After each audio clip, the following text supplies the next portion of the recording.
Welcome to session number 22 of our study.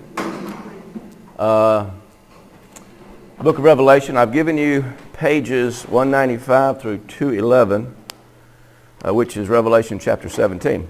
210, right? So that is 16 pages. Now we can't cover 16 pages of information. So what I've got to do is kind of hit the high spots. Once I feel like we've gotten it, we'll move on to the next point. Okay, let's read verse 1 on page 195. And there came one of the seven angels, which had the seven vials, and talked with me, saying unto me, Come hither, I will show unto thee the judgment of the great whore. It's kind of a strong word, huh? The great whore that sitteth upon many waters.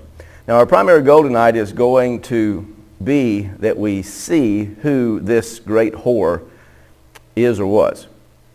And we need to read a few verses from the chapters to start with, from this 17th chapter to start with, just so we'll get on the same track and on the same page.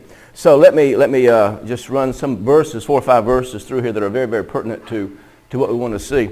We read verse 1. Verse 2 says, With her the kings of the earth committed adultery, and the inhabitants of the earth were intoxicated with the wine of her adulteries. I'll talk about that later. Verse 4 says, The woman was dressed in purple and scarlet, and was glittering with gold, precious stones and pearls. She held a golden cup in her hand, filled with the abominable things and the filth of her adulteries. What colors was she dressed in? Purple and scarlet. Just quick, I'm going to hit it after a while again, just while we're looking at it. What were the primary colors of the tabernacle and the temple cloth? Purple and scarlet. Okay, just throwing that in there. Verse 5 says, This title was written on her forehead, Mystery Babylon the Great, the mother of prostitutes, of the abominations of the earth. And then verse 16 is important. The beast and the 10 horns you saw will hate the prostitute. They will bring her to ruin and leave her naked. They will eat her flesh and burn her with fire. One more. Verse 17. For God has put it into their hearts, the beast and the 10 horns, into their hearts to accomplish his purpose by agreeing to give the beast their power to rule until God's words are fulfilled. So who gives now the beast and with the 10 horns the power to destroy the beast of the 10 horns to destroy the prostitute? Who does that? Who is it? Is it the Antichrist, the devil, or who's? It's God. Okay, good. So I want you to see that the great whore will be destroyed by her lovers, and that God has put it into their hearts to accomplish his purpose until God's words are fulfilled. And we talked about God's words in the when we were looking at chapter 16, where it was a song of the Lord and the song of Moses. Remember God's words, he said, and that's what we're kind of talking about here. We're following up chapter 16, of course, with 17. And so until God's words are fulfilled. So what are God's words, and who is this great whore? That's what we want to try to figure out tonight and look at. So go back to page 195, and let's look at the left column. Come down, please, with me to the second paragraph that I write, which begins with understanding. Understanding this chapter becomes very important when noted that the 7 seals were opened, releasing 7 trumpets, which climax the 7 bowls. Here we are given understanding as to what those seals, trumpets, and 7 bowls were actually aimed to do. If the meaning of this chapter is grasped, then the meaning of all previous chapters will align. This is extremely important. This chapter is extremely important. It's upon the great whore that the wrath of God is actually poured. All of these all of these trumpets and vials and seals. The seals were open, releasing the trumpets, which were finishing up. The seventh trumpet released the 7 vials. All of these things came upon this great whore, or this great prostitute. And God released it. It was God that did it. The wrath was not to be poured out on the planet. I want to make sure we get that. Who was it poured out on? You can say it. But no, this chapter. Just to stay with the great whore. Right. So something wrong with saying that, isn't it? You know, but anyway, that's what the Bible says. Now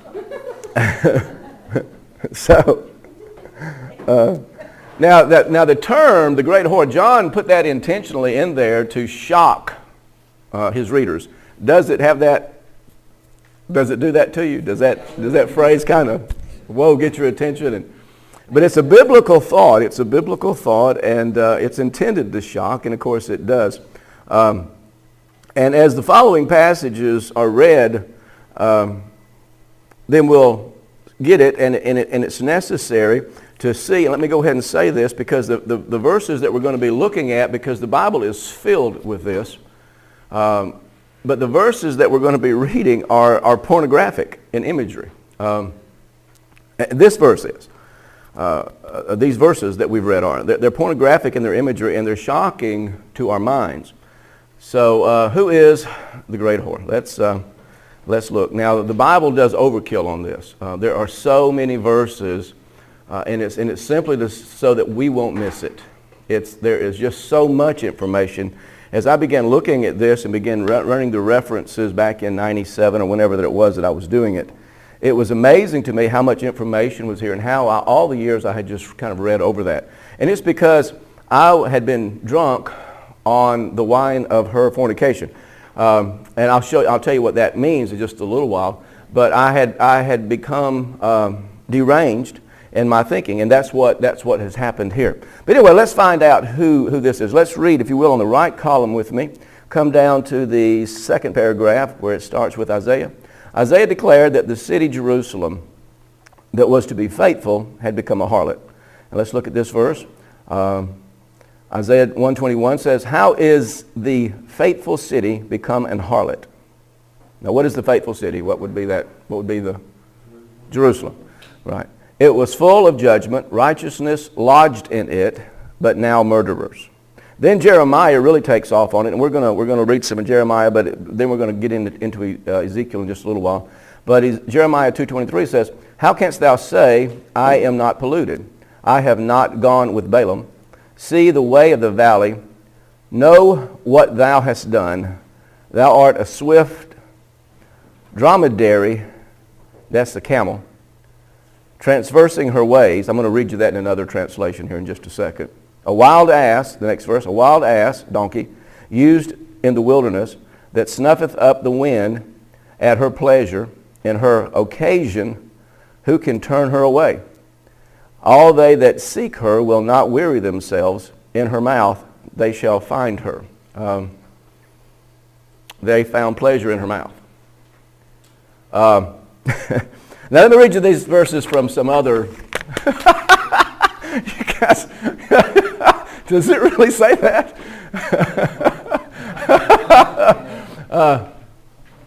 So let's read some other verses here.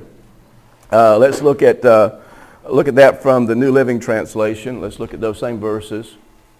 Jeremiah 2:23 says, "You say, that's not true. We haven't worshipped the images of Baal. But how can you say that? Go and look in any valley in the land. Face the awesome sins you have done. You are like a restless female camel, desperate for a male." Verse 24. "You are like a wild donkey, sniffing the wind at mating time. Who can resist your lust? Those who desire you do not even need to don't even need to search, for you come running to them." Now what God is talking about here, what Jeremiah and Isaiah was talking to, was about Jerusalem, was about Judea. This is who he was speaking to here in this chapter. And so this is what he's beginning to talk to them about, is that she's a harlot. She's promiscuous. And this is the way that Jerusalem or Judea was shown in the Scriptures. Let me read you that from the Message Bible. How many like the Message Bible? Verse 23. How dare you tell me I'm not stained by sin? I've never chased after the Baal sex gods. Well, look at the tracks you've left behind in the valley. How do you account for what is written in the desert dust? Tracks of a camel in heat, running this way and that. Verse 24. Tracks of a wild donkey in rut, sniffing the wind for the slightest sin of sex. Who could possibly corral her? On the hunt for sex, and more sex. In stable. Quit, Shirley. I'm trying to be serious here now. Indiscriminate, promiscuous. Is that clear enough or what? I mean, it's, and this is, and there's a lot more. We're gonna look at a lot more. Let's look at again from the Message Bible in Jeremiah 3:1. It says, God's message came to me as follows. If a man's wife walks out on him and marries another man, can he take her back as if nothing had happened? Wouldn't that raise a huge stink in the land? And isn't that what you've done? Hoard your way with God after God? And now you want to come back as if nothing had happened? God's decree. Look around. Look around at the hills. Where have you not had sex? You've camped out like hunters stalking deer.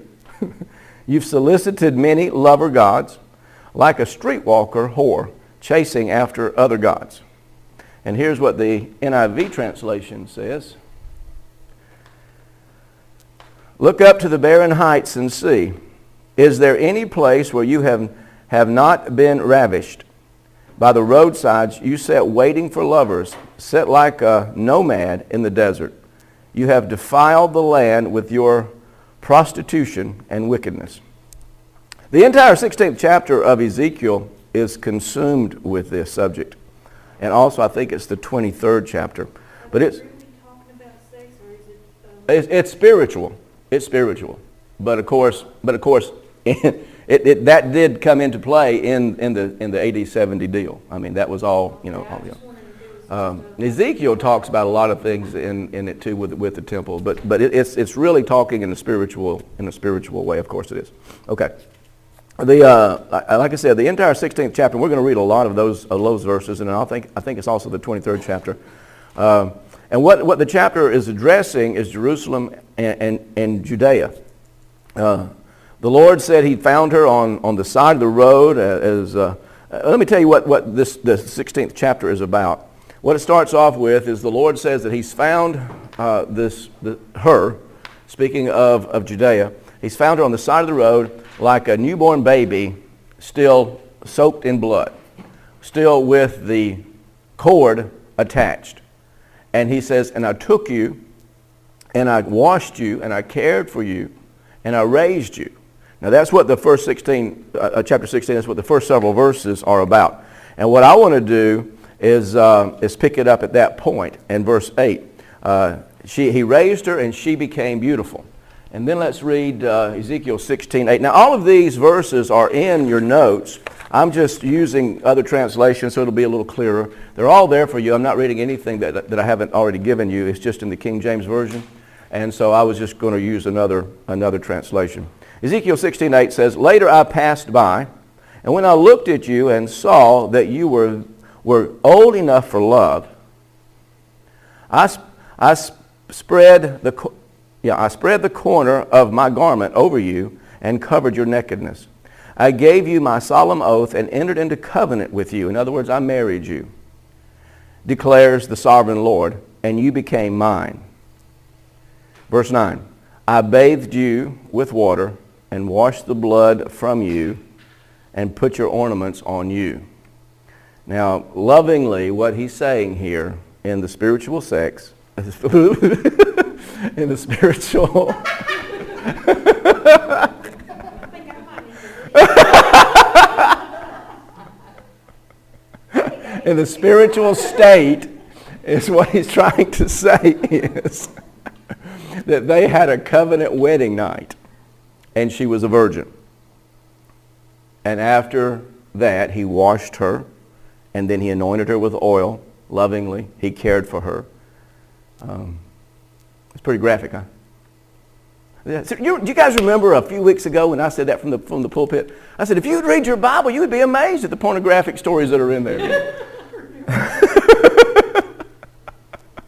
People don't read their Bibles. They really don't know this is the Bible is really full of this. I mean, this really talks about this being Jerusalem and Judea. Let's go back to the notes on page 196 and look at Ezekiel chapter 16 and verse 15. That's where I wanted to go, wasn't it? I don't have it marked on here. Here's what I'm... Page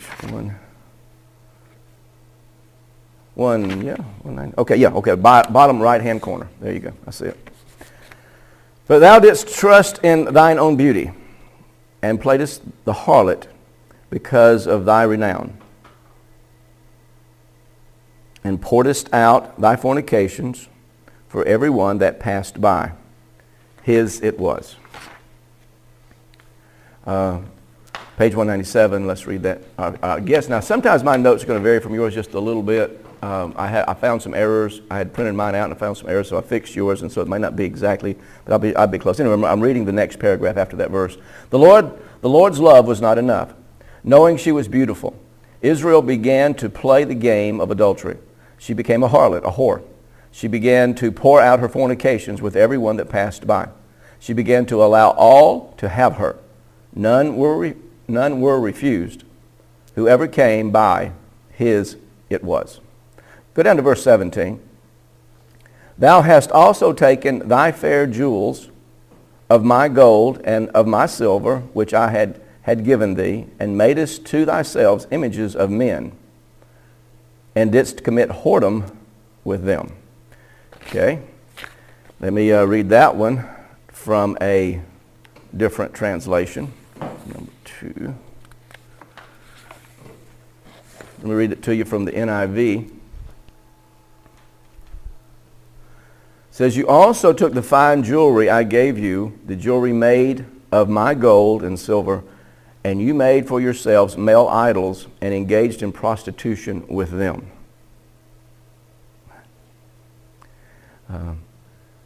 See, she's seen even as more than a harlot. She's seen as a nymphomaniac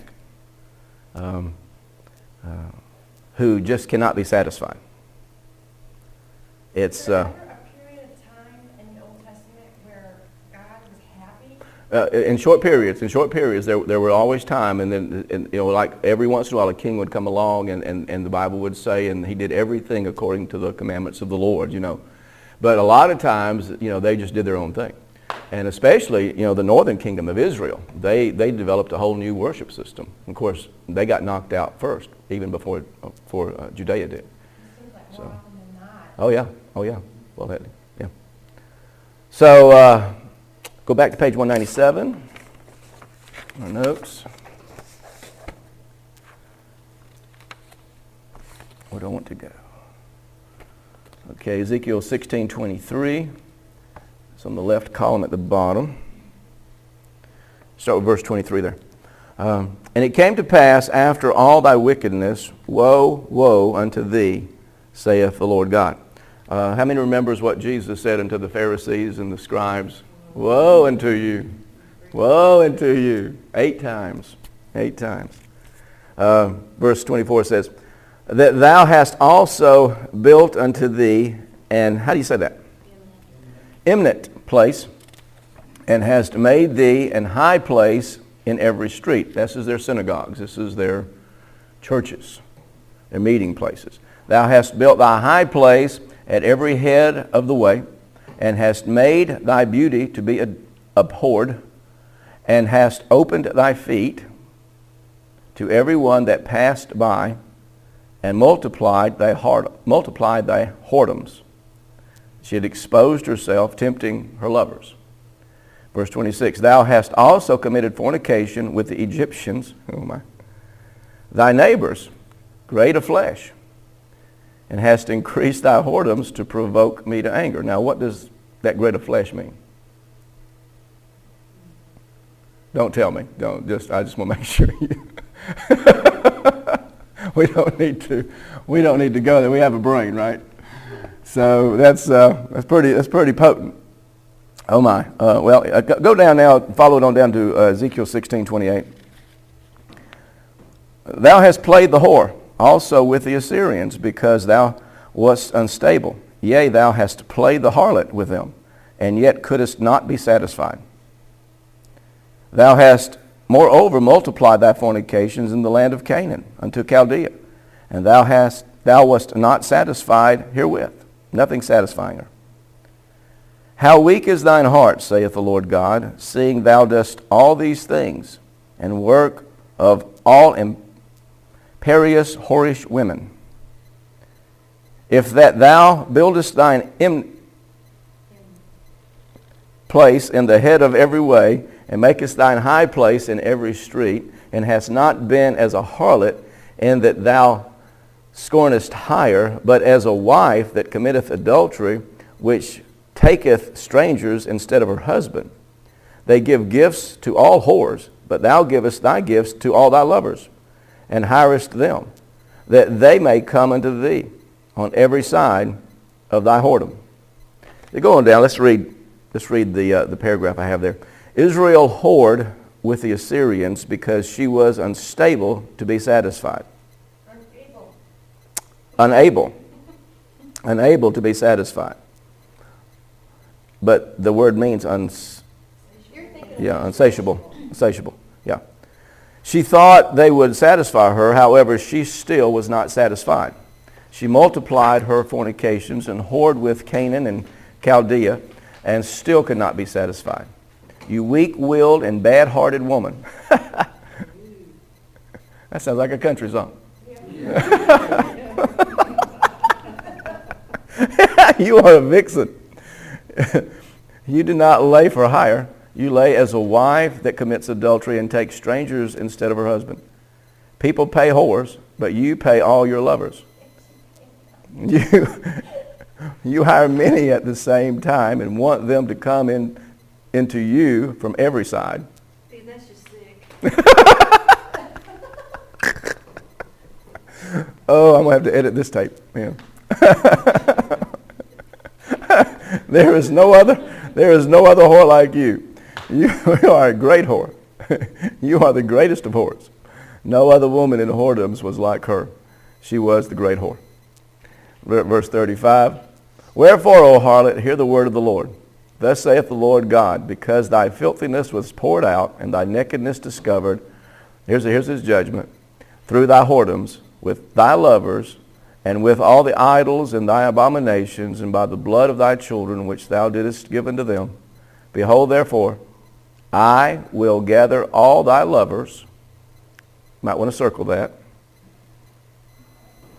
Who's going to destroy her? Bayless, you're being summoned. Now,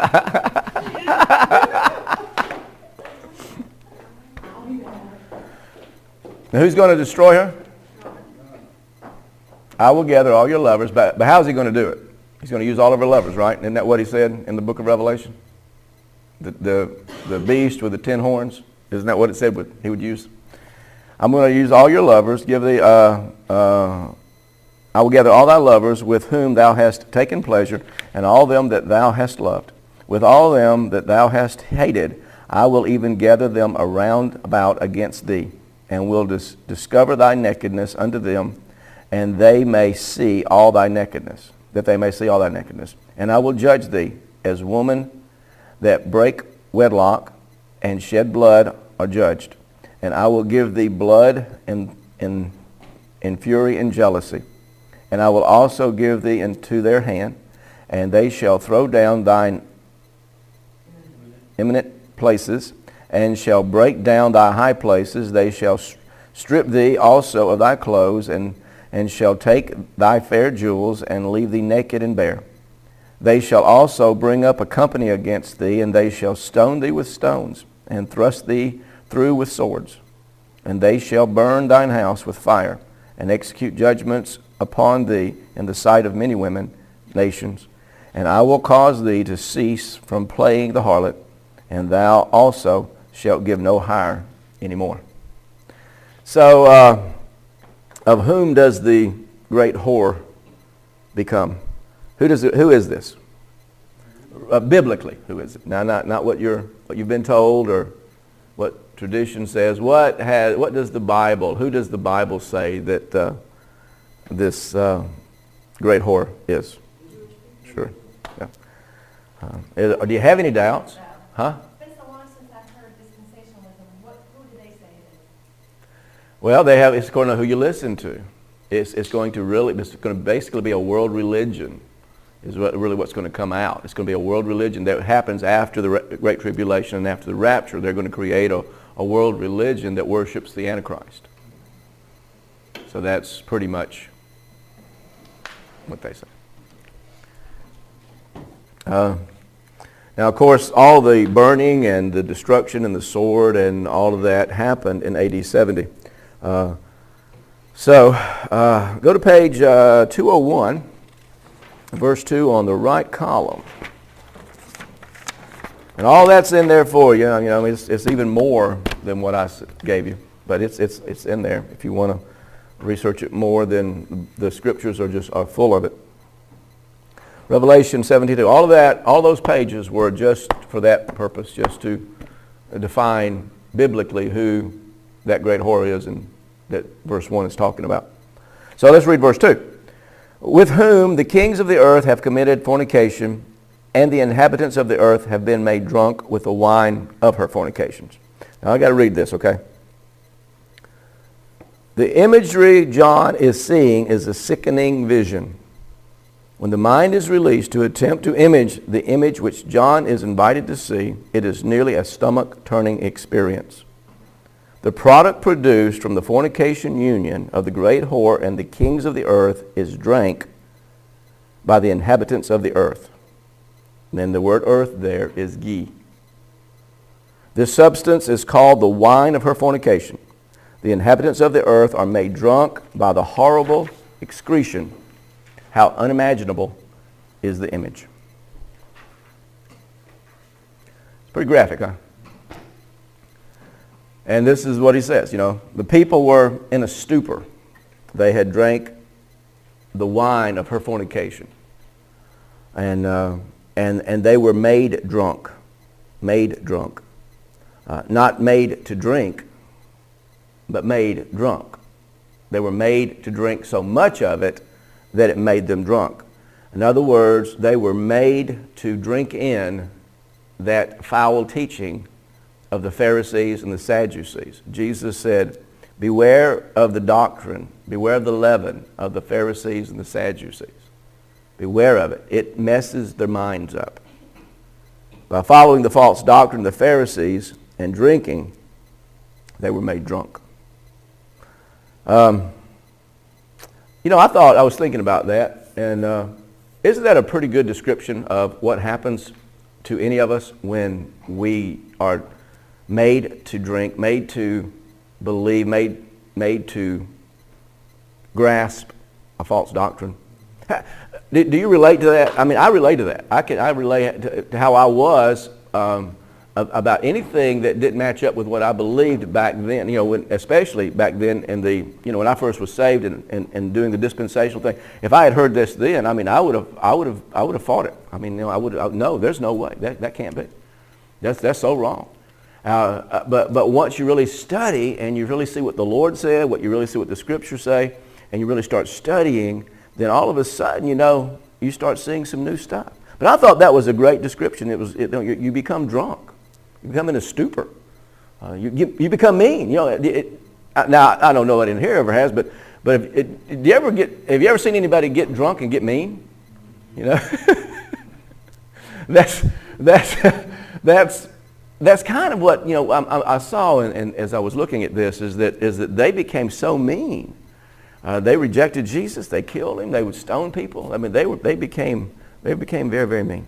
Okay, come down to verse 3 there. So he carried me away in the Spirit into the wilderness. Now, this is the official beginning of the third primary section of the book of Revelation. Let's stop there just a second. Who can tell me the first one? Pardon? I cannot cheat. You got to learn this, Daryl. That's what Lance said today, man. You got to know the message. You got to know the message. Didn't he do a great job? He did a great job, didn't he? He's my son. What's the first vision? John says, I was in the Spirit on the Lord's day. And Son of Man. And you remember the story. So that instigated every time that the book of Revelation does this, when John is translated into the Spirit, and it always says it that way, I was in the Spirit, then we're going into a new spiritual vision of the revelation of Jesus Christ. What was the second one? Lamb slain, right? I was in the Spirit in Revelation chapter 4, verses 1 and 2, and I said, I saw heaven open, a door in heaven, and a voice said to me, come up hither. And so he goes up and he sees another revelation of Jesus Christ. He finds him as the Lamb slain. Then there's the third one, and this is it. Now what he's going to be here, what this concerns, of course, is the destruction of the great whore in Babylon and all these things. And he's explaining some of the stuff that's already taken place. And that's what this third great vision, or a lot of the third great vision, is about. But the revelation that we'll be getting is the King of Kings and the Lord of Lords in chapter 19. As he comes out of glory, out of heaven, on the white horse. So this is the revelation that we'll be getting. Let's read that verse again now. So he carried me away in the Spirit into the wilderness, and I saw a woman sit upon a scarlet-colored beast, full of names of blasphemy, having 7 heads and 10 horns.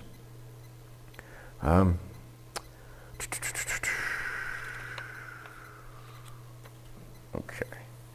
Let's see. Go over to page 203. We kind of covered a lot of this already in things. There's no sense in just keep beating it.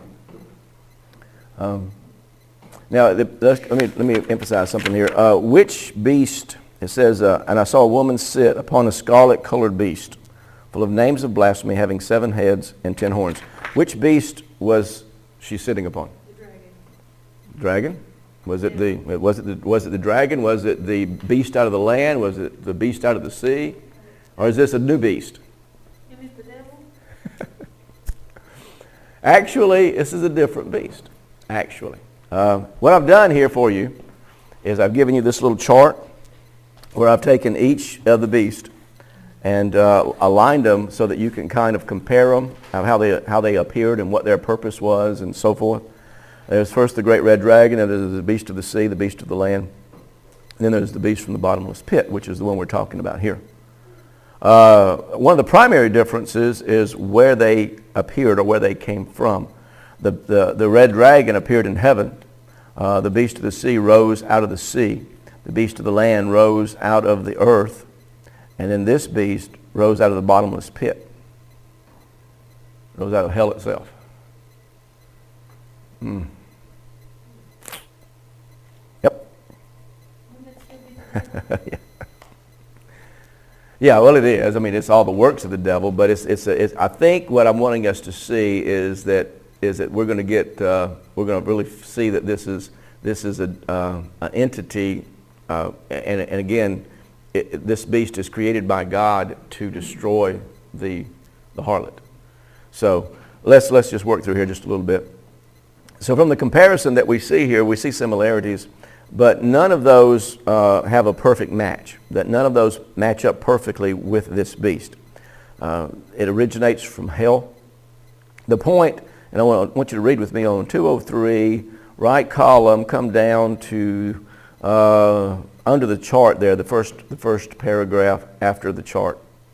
The point made clearly here is that the day and the hour had come for this particular beast to come forth because of where it came from.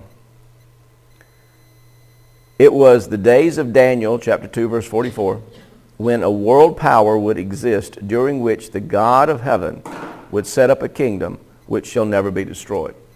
Now here's Daniel. You remember the story here, right? In Daniel chapter 2. Nebuchadnezzar had this dream of this huge image, and it had a head and shoulders like gold, and a chest and belly of silver, and a waist of bronze, and then legs of clay, and then feet that was mingled with iron. It had legs of iron and feet that were mingled with clay and iron. And so this was the image that Nebuchadnezzar saw, and Daniel gave him the interpretation of it. And he told him what all of those dimensions were. The golden head was him, and then the next one was another kingdom, and the next one was another kingdom, and finally the fourth kingdom was going to come. And in the days of that fourth kingdom, then that's when this would happen. So this Daniel chapter 2 verse 44 says, in the days of these kings, and it's plural here, kings, because there's going to be many kings in the Roman Empire at this time. In the days of these kings shall the God of heaven set up a kingdom, which shall never be destroyed, and the kingdom shall not be left to other people, but it shall break in pieces and consume all these kingdoms, and it shall stand forever. In other words, he's talking here about the kingdom of God being established. It was cut out of a mount without hands, and it began crushing that kingdom and crushed it all up, and finally it blew away as chaff. The beast simply fulfilled the will of God in destroying the great whore. Read verse 4 there with me on page 204. And the woman was arrayed in purple and scarlet color, and decked with gold and precious stones and pearls, having a golden cup in her hand, full of the abominations and filthiness of her fornications. And again, we've already asked this, but let's do it again. What were the primary colors of the tabernacle and the temple? Yeah, isn't that cool? And she was decked with gold, and you know all the gold and silver and jewels that went into the temple and into the tabernacle. Kind of a giveaway when you think of it that way, isn't it? Just kind of helps a lot. Go down to verse 5. It's just going through the same thing. I got a few quotes in here for you, but I'm just trying to get to the end here. Got 20 minutes. I'm just on verse 5. And upon her forehead was a name written, Mystery Babylon the Great, the mother of harlots and abominations of the earth. Mother of harlots and abominations of the earth. Verse 6. And I saw the woman drunken with the blood of the saints and with the blood of the martyrs of Jesus.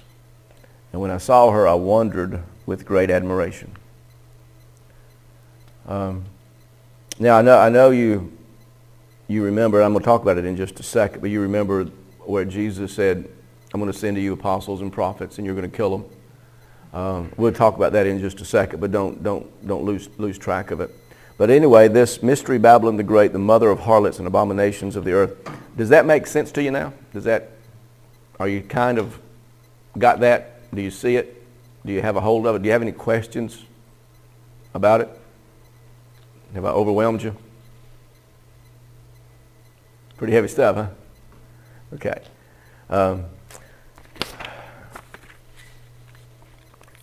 It said, upon her forehead was written, Mystery Babylon the Great, the mother of harlots. Let's look again at Jeremiah 3:3, just to get that where John's coming from here. And it says, therefore the showers have been withholden, and there hath been no latter rain, and thou hast a whore's forehead.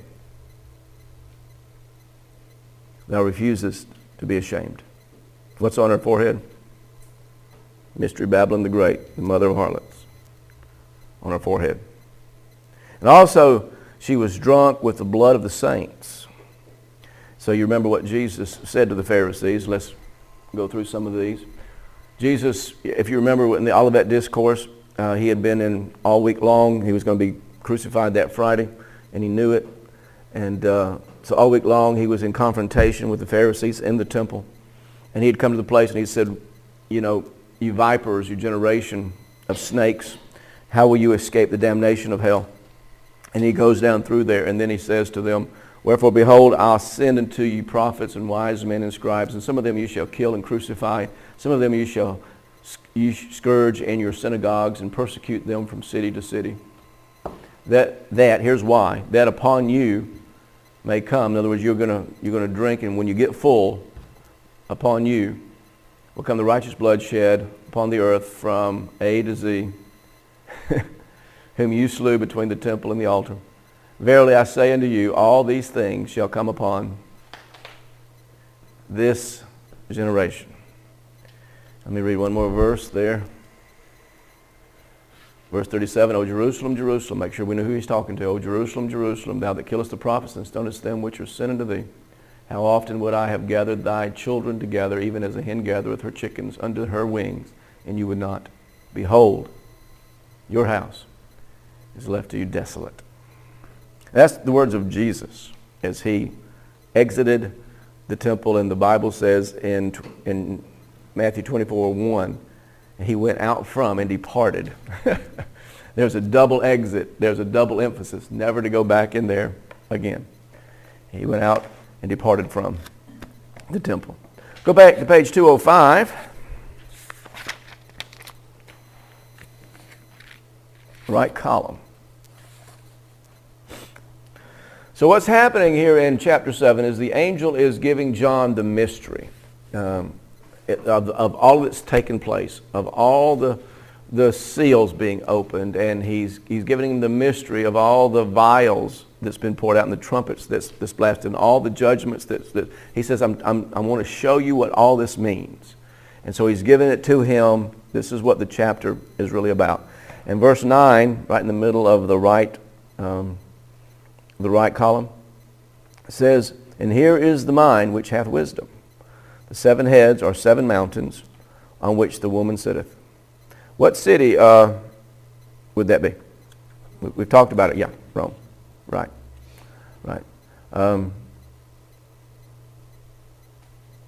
Every commentator and commentary that I have ever read agrees that it is Rome. It's 206, page 206, verse 10. And there are, I guess you're on 206, I'm not sure, but it's verse 10. And there are 7 kings. Now he's giving us the mystery here. Okay, he's giving us the mystery, his wisdom. And there are 7 kings, 5 are fallen, 1 is. Now you might want to circle is. Is so important. And the other is not yet come. And when he cometh, he must continue a short space. And the beast that was and is not, even he is the 8th, and is of the 7, and goeth into perdition. Okay, now let's keep reading here. The 7 heads are not only 7 hills, they are also 7 kings. 5 of these kings have fallen, and 1 is, and the other is not yet come. Again, the insistence by the angel of the present time is noted. Now I want you to make sure that there is an is, 1 is. The angel tells John that 1 is. This is so important. The angel has given enough information to begin now. The world power that existed at the time of the writing of the revelation was Rome. No one will argue with that point. Am I right? You know, that's whether it was 65 AD or whether it was 95 AD, it's still Rome. So what we want to do is, with conjunction of Daniel's prophecy, with conjunction of what Jesus said, that generation, with conjunction of what Daniel said, that this 4th power, which was Rome, and all of these things being put together, now he's narrowing it down for us. And here's wisdom. If we can count now the kings of the Roman Empire and find number 6, we'll find the one that was in power is, and then number 7 will be this one that's going to be for a short time. And we're going to look at this in just a second. So let's read. I want you to see if you can find where I am. I'm in the paragraph that begins with according to Daniel. Let's just read the whole things. I don't want to read. I'm trying to skip some just to keep from having to read. But anyway, let's just read the whole thing where it says according to Daniel's interpretation of Nebuchadnezzar. You see where I'm at? Under 245? According to Daniel's interpretation of Nebuchadnezzar's dream in Daniel 2, the third world power after Nebuchadnezzar's kingdom would be the days of the stone cut out of the mountain. After, so it was actually the fourth world power, but it would be in the days of, it was the third after Nebuchadnezzar, would be the days of the stone cut out of the mountain. That stone was Jesus, who came in the days of the Roman Empire. Now here's where I wanted to start reading. Thus, the Roman Empire is the seven-headed beast, which is the city with 7 hills, and which has had, at this time, 6 kings. That's interesting. By the time of Jesus, by the time of AD 70, but when John wrote this, of AD 65, something like that, it had 6 kings or emperors. 5 are fallen and 1 is, and the other is not yet come. And when he cometh, he must continue a short space. The Roman Empire's head began with Julius Caesar. Even dispensationalists teach this. If this is accurate, then the 6th head should be the head alive in the day which the revelation was written. 1 is. John is told 1 is. To find the person John wants to show us, we simply find who the 6th head of the Roman Empire was. It was none other than Nero. Accurate history lists Julius, Augustus, Tiberius, Caligula, and Claude. Then Nero, number 6. And Galba, that's number 7. For further proof, the angel tells John that the 7th head, which is not yet, will come, and he must continue a short space. The 7th was Galba, who ruled for only 7 months, a very short space. This can be verified in encyclopedias and history books, which we did in chapter 13 when interpreting the beast of the sea. So what John's giving us wisdom is when this is going to happen. Listen, folks, it's not going to happen to our generation or any generation coming. It happened with this. He gives a specific time as to when this was going to happen. When you hook up what Daniel said, when you hook up what Jesus said, when you hook up this right here, you're going to come out with AD 70 is the Great Tribulation that Jesus is talking about. Page 207.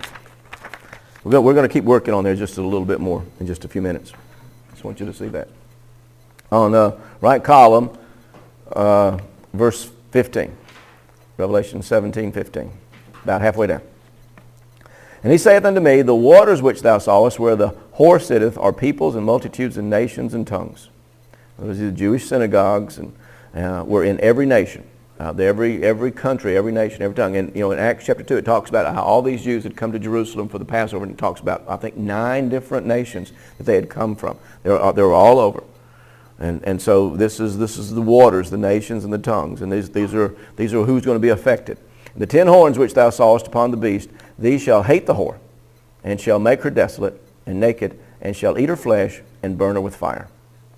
The Jews were all over the world, but what ended up happening is that they were literally killed all over the world. When this thing began happening in AD 70, Josephus writes about how they would go and seek out the Jews, and they would destroy synagogues all over the Roman Empire. I have for you down here a quote at the bottom of 207, right column. It's a quote about Alexandria in Egypt. And what it basically says here is that they went and they found the Jews where the Jews stayed, and they were also allowed to kill them and to plunder them and set fire to their houses. I wanted to read, but I'm not sure I know we have a page change here. Let's see, where can, I want to read just a part of that. I don't want to read that whole thing. Well, find the word bloodshed in there. That's in that quote. You got it? Everybody got it? Just start there. Bloodshed. They, the Jews, were destroyed unmercifully. This is what Josephus was saying. Which houses were first plundered of what was in them, and then set on fire by the Romans, wherein no mercy was shown to the infants, and no regard had to the aged, till all the place was overflowed with blood, and 50,000 of them lay dead upon heaps. Now this wasn't in Jerusalem. This was in Alexandria, Egypt. In other words, when the Roman Empire did that to Jerusalem and to Judea, they just didn't stop there. They were annihilating that system. They were annihilating that religious order. They were annihilating that nation. And it talks about they burned them and how they killed them with a sword and all those things. Verse 17. For God hath put in their hearts to fulfill his will and to agree and give their kingdom unto the beast, until the words of God shall be fulfilled. And the woman which thou sawest is the great city, which reigneth over the kings of the earth. Let's read. The destruction of Jerusalem and the termination of its society was absolutely the will of God. Jesus said it would happen. The city would be laid desolate. Matthew 23:38, behold, your house is left unto you desolate. The desolation would come upon the generation that rejected and pierced him. Matthew 23:36, verily I say unto you, all these things shall come upon this generation. Matthew 24:34, verily I say unto you, this generation shall not pass till all these things be fulfilled. So, let me ask you, who was the great whore? Yeah. Now, I want to show you one more thing in the contemporary theology teachings that I do in the, at the end of every chapter. I try to touch a few of their things. So look at me, please, at on page 209. Left column, Revelation 17:10. And just reading this verse again because I want to show you how they teach it and how, you'll see. Revelation 17:10. And there are 7 kings, 5 are fallen, and 1 is, and the other is not yet come. And when he cometh, he must continue a short space. Jack Van Impe does one of the most horrific interpretations of that verse that I've ever seen or heard. Of all the books that I had, he was literally flagrant to make his doctrine work, to make his theology work. He annihilated it, and I was honestly, it upset me because it was so horrible. Now I've shown you all the Caesars are kings, as John calls them, the kings of the earth. And there was what it said there, there was 5 have been, 1 is, and 1 will come, and it'll exist for a short space. And actually, and I showed you how it actually works out in history. And here's what I showed you. Julius Caesar was the first, and Augustus, Tiberius, Caligula, Claude. Now those were the 5 who had fallen.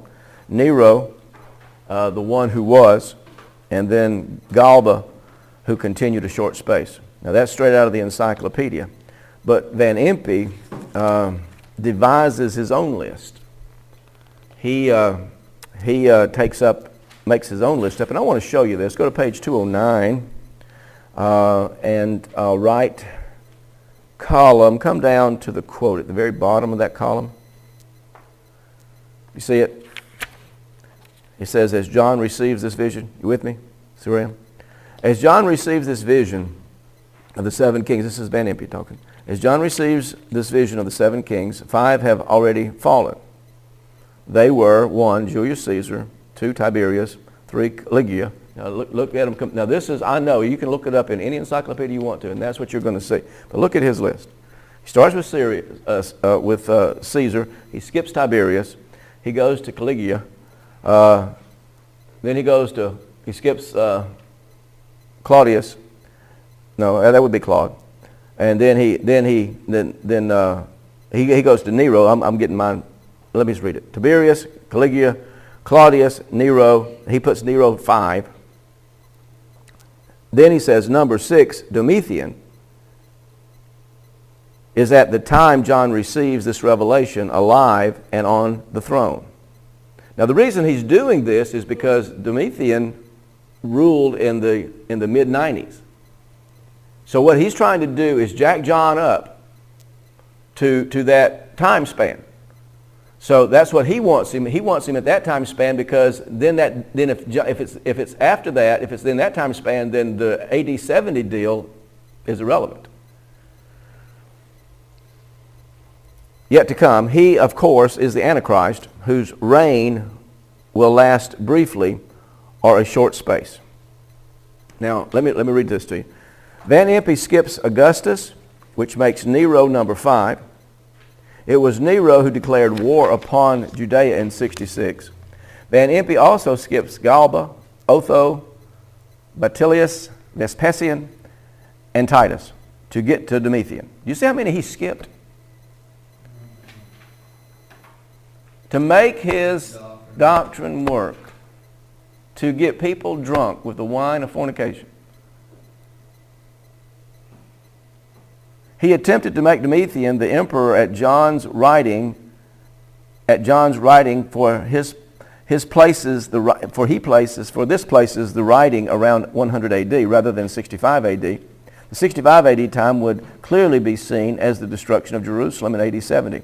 Van Impe also attempts to portray that Domitian was the last Roman emperor.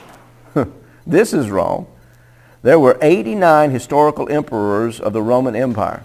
Domitian was number 12. Following is the accurate historical listing of the Roman empires. Now that's a lot of work I did right there. I wanted to know. I really searched it out. And I went and got encyclopedia after encyclopedia, and I run my list, and there's an accurate list, and there's 89 kings or 89 Caesars. Now sometimes there was more than one ruling because of the dividing of the kingdom up, so it actually fulfilled the prophecy that John had. I'm going to go after that. I'm reading still. After all the list there. I have never seen such flagrant violation of information. It causes me to wonder why this was projected in such a way. And then I get into the 2 Peter thing, and I really want you to, I'm closing it now with this thought. 2 Peter 3:16 says this. Now what Peter's saying here is that, some of you have had trouble with Paul's writings. And he says the reason you're having trouble with Paul's writings is because people are taking them and twisting them. And they're making it say something that he's not really saying. Let me read you the verse. 2 Peter 3:16. As also in all his epistles, speaking in them of these things, in which are some things hard to be understood, which they that are unlearned and unstable rest. Now that word rest, if you look down, I've got the Strong's Greek for you there. And what that word means in the literal Greek is to twist, turn awry. And it's like taking a wrench, and twisting that thing, to torture, put to the rack, to pervert, of one who wrests or tortures language in a false sense. So what Peter is saying is there are people that wrest, that twist the Scriptures. Now let's read that verse again with that thought for that word. As also in all his epistles, speaking in them of these things, in which are some things hard to be understood, which they that are unlearned and unstable wrest, as they do also the other Scriptures unto their own destruction. Go down to, I wasn't going to read this one, but I saw that I have it down in the Living Bible. The very last thing on that page says, there are people who are deliberately stupid and always demand some unusual interpretation. They have twisted his letters around to mean something quite different from what he meant, just as they do the other parts of the Scripture. And the result is disaster for them. I just want to tell you, study the Scriptures for yourself. Now, I've given you a lot of information, but don't just listen to me. You're smart people. Read it. Study it. I'll kickstart you. I'll jumpstart you. But you really don't need to listen to anybody. If you can read, then you can get this. This isn't, you don't have to be a rocket scientist. You just have to run references. But don't listen to people. Get in the Word yourself. Don't allow anyone to make you drunk with the wine of that fornication. Together we can change the world. Yes, together.